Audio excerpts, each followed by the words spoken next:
Hello everybody, this is Hammer Striker here. I've got the latest 9mm from Kel-Tec sitting here on the table, the P-15. Please don't forget to check out our website. Go to our affiliates page. You'll find discount codes for things like Mantis Axe and Core belts, linked to that cool little bore light that we use for lighting up the barrels. Use those links, it will often save you money, never will cost you any additional money, and helps the channel. And please consider supporting the channel on Player, formerly Utreon, where we can do some types of videos that are no longer allowed on YouTube. So the P-15 is a 15-round 9mm pistol. It comes with these 15-round magazines. It says Kel-Tec on one side, and it has kind of a rounded base plate. It only comes with one of those. It has the classic Kel-Tec texturing on it, kind of the squares with texture on the squares, and kind of an interesting set of cutouts on the front. So it's basically just a long spine with cutouts across it, and a similar texture on the front of the trigger guard, and that same texture carries forward on the back. Now, unlike some like the early Skies, where this was actually soft and squishy and was meant to be a cushion, these are solid, and the gun does fit and sit well in your hand. But one of the kind of the bragging rights of this gun that also makes it a little bit more difficult to hold well, at least if you've got larger hands, is it's designed to be really, really thin and kind of square shaped. So it's almost kind of a slab side. And when I grab a hold of it, even when I put the magazine in, when I grab a hold of it, it's kind of hard to find like the right spot for it. It's not uncomfortable, it didn't hurt, didn't move around, but it does. When I pick this up, it doesn't natively fit right. Some of the curvature that you see in others kind of fits the curvature shape of the human hand. And the other thing I'll show you, and I didn't really feel this, but you do notice it when you look at it, is it kind of stamps me when I grab a hold of it and give it a squeeze. It didn't damage me when I shot it at the range. I didn't end up hurting or any red spots, but it definitely kind of bites into your skin because these are raised enough to actually create a bit of a gap. It has a single slot Picatinny rail, front and rear serrations. They're recessed. They're not really deep, and they are kind of rounded and kind of smooth, but it's still easy to get a hold of. Whether you're doing from the front or the back, it's easy to get a hold of. And this back one isn't truly a wing like a lot of guns have, but it kind of feels like one. When I come back, it almost feels like it raised out a little bit in kind of a fail stop if I go back to it. So it's easy to rack, it's easy to cycle, and as you can see from just playing with it I was doing right there, it's a relatively light side. It's not the lightest on the planet, but it's also not a super heavy slide either. The sights are 3-dot. It's a tritium fiber front sight and a tritium rear sight, and they're easy enough to see at the range. So I've got little dots on them that kind of glow. So they do tend to a little bit gray out because they're small and recessed, but it's easy enough to see at the range. And the front sight, of course, stands out very well. And you might look at this and say, okay, well, I'll solve that. I'll just slap an optic on it. It looks optic ready. It has the 4 screws that are kind of consistent with a lot of the optic ready guns, but this is not an optic ready gun. These screws are part of holding the internal mechanism in place, and if you take these out, you're not going to be able to slap an optic on the top of it. That doesn't mean in the future they may not come up with an adapter that uses these screws and sits on top of it, but as of the making of the video, this is not an optic ready gun. Overall, it was fairly easy to shoot well. Did have a few issues with it. So it had a couple failed to fires, and that to me can be a problem because one was a light strike and one was a click but no bang. In other words, the trigger clicked, but the striker never impacted the primer. It wasn't that the round failed to go off because it was hit and weak. One of the things, I'll always give guns a break-in period, but it's been my experience over time that fire control group issues rarely resolve themselves via break-in. They generally, cycling issues where the tolerances are too tight and it drags, but that'll resolve itself as it cycles. I've rarely seen a fire control issue fix itself. And also had a couple dead triggers, i.e. where you pull the trigger and nothing happens. And you have to play with it, and then eventually you get the trigger to drop. So at least the one that's sitting here in my hand has some fire control issues. I will give it a chance to see if it works itself out, but I'll be surprised if it does. This one may end up having to go back to the manufacturer to be checked because, again, I've never seen fire control issues resolve themselves through break-in. Other than that, you bypass that. When it fired well, and it was relatively easy to shoot well. And despite, you know, having a little difficult to get a perfect grip on it, it was comfortable enough in the hand. Now it does have a back strap, and it's kind of like a Glock. The back strap sits over the frame, and it also comes with this little extension of the grip safety. You know, there's a screw and a Allen wrench, because when you put this in, of course, that would cause the grip safety to be recessed further and may cause it to not work. So this little extension would solve that. So it does have basically a replaceable back strap in the form of one that can sit over the top of it. It also has a couple safeties. It has a grip safety, you can see that here, and it also has the dreaded magazine disconnect safety. I don't like those. I don't really consider them a safety. More often they're more likely to cause a problem than anything.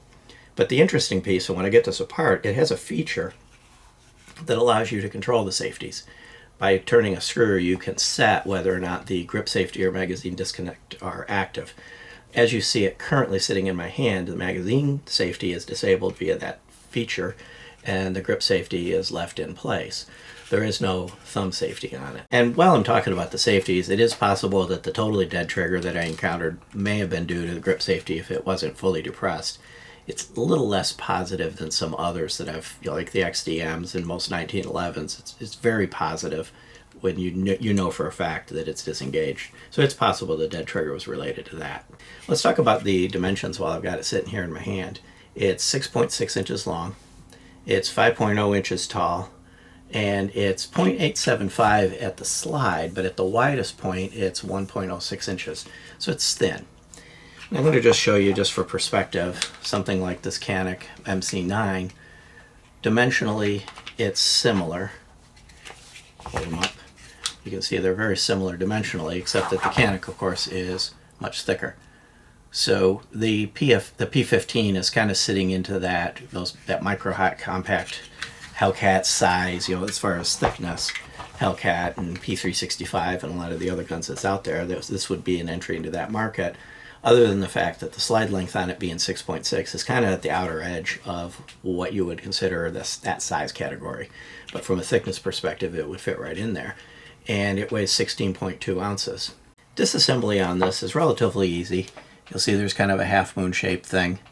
You get it lined up right here in that cutout.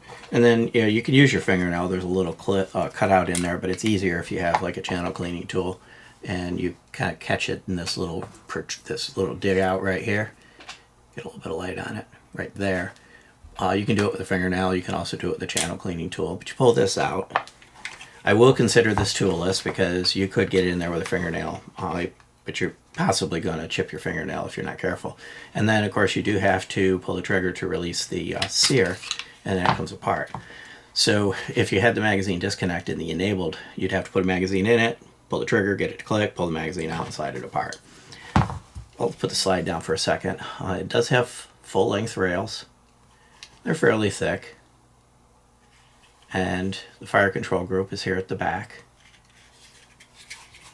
But overall, not a lot going on. Here's that switch I'm talking about. So you see it's kind of like a flathead screw. And then there's a white line on it.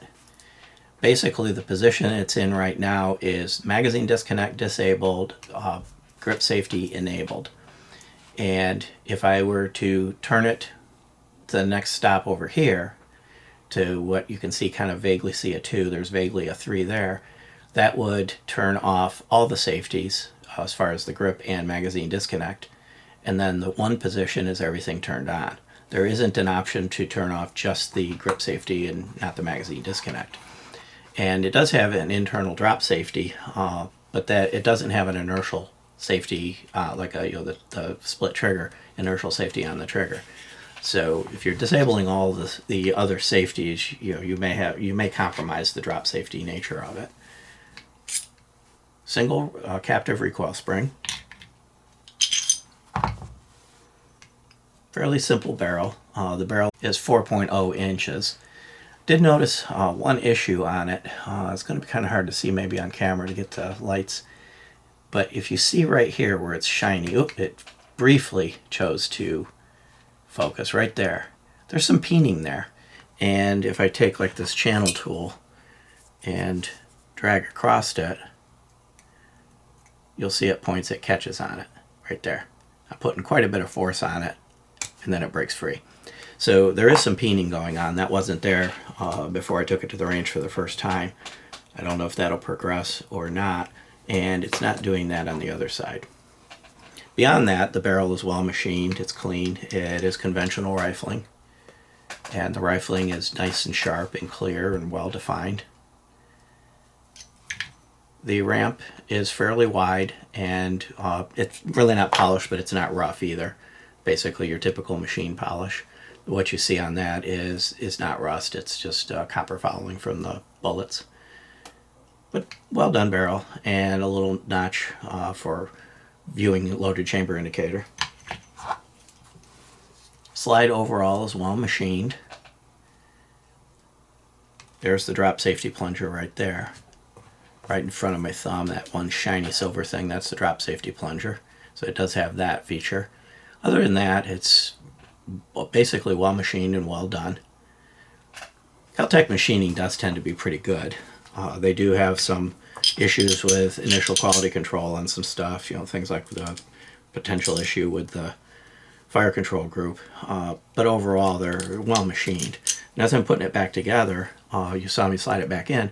One of the things that this doesn't have is a clear detent that this drops into. It just kind of flops around there. So when you go to put it back together, you kind of have to hold it with your finger to keep it in place as you slide the slide back on. Otherwise, it'll hit something internally in here and not want to go back together. Then you pull it back, take that piece that you removed earlier, pop it in place, and you kind of hear it click and it goes all the way back, and then it's back in business. It's an interesting gun. It does seem to have a little bit of initial issues. I will, test it a little further to see, was the dead trigger this? But I'm willing to say that the light strike, where I actually got a click, the striker actually moved, and the one light strike and the click but no bang, where the striker never actually hit the primer, wouldn't be related to this, because again, if you get no click, it's just dead trigger. So I'm suspecting the dead trigger potentially had to do with not having pulled the grip safety in. But those two light strikes, the light and no strike, they wouldn't have anything to do with this. That was, it actually tried to fire and failed to do so. So we'll see if that kind of clears itself up. Other than that, it did work. We did have a couple issues, but the rest of the time it functioned well. The switch to disable the magazine disconnect worked. You just saw me pull the trigger without a magazine in it, and it went through the motions of firing. So that's one of a cool feature. Magazine disconnects, some places require them as part of the safeties to meet some sort of a roster. I get why some manufacturers put them on, but most people don't want them, don't like them. Having the ability to turn that off, but without disabling the other safeties, is actually kind of a nice feature, and without having to change anything in the gun other than operate a control that came with it from the manufacturer. Comes in with an MSRP of around $460. And, at that MSRP, would I recommend this over something like the Hellcat or the P365? Probably not. They're in that similar MSRP territory. And, guns like those, they've just worked from the first round. Haven't had any kind of issues with them. So my gut feel is the P365, Hellcat, and others in that territory are probably a better first choice than this.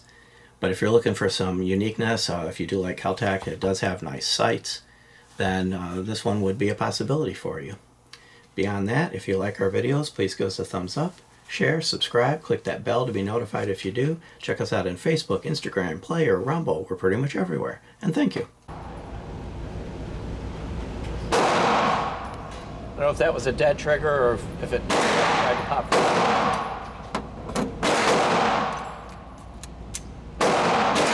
Dead trigger.